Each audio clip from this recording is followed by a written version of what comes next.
उत्पत्ति अध्याय 41 वचन 1 से 13 तक। फिरौन के स्वप्नों का अर्थ बताना।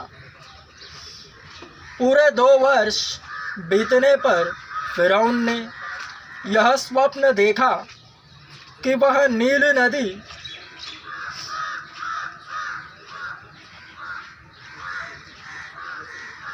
के किनारे खड़ा है और उस नदी में से 7 सुंदर और मोटी मोटी गायें निकलकर कछार की घास चरने लगी।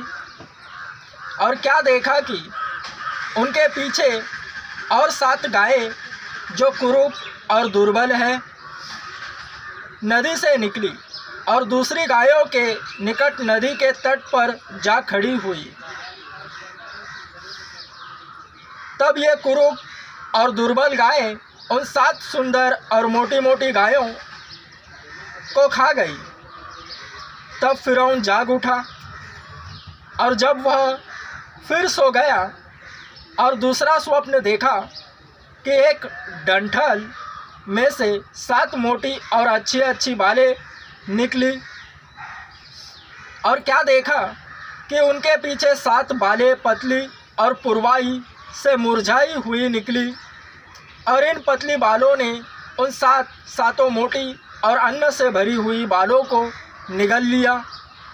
तब फिरौन जागा और उसे मालूम हुआ कि यह स्वप्न ही था। भोर को फिरौन का मन व्याकुल हुआ और उसने मिस्र के सब ज्योतिषियों और पंडितों को बुलवा भेजा और उनको अपने स्वप्न बताए, पर उनमें से कोई भी उनका फल फिरौन को न बता सका। तब पिलानेहारों का प्रधान फिरौन से बोल उठा, मेरे अपराध आज मुझे स्मरण आए। जब फिरौन अपने दासों से क्रोधित हुआ था और मुझे और पकानेहारों के प्रधान को कैद करा के अंगरक्षकों के प्रधान के घर के बंदीगृह में डाल दिया था, तब हम दोनों ने एक ही रात में अपने अपने होनहार के अनुसार स्वप्न देखा। वहाँ हमारे साथ एक इब्री जवान था जो अंगरक्षकों के प्रधान का दास था। अतः हमने उसको बताया और उसने हमारे स्वप्नों का फल हमसे कहा। हम में से एक एक के स्वप्न का फल उसने बता दिया और जैसा जैसा फल उसने हमसे कहा था वैसा ही हुआ भी।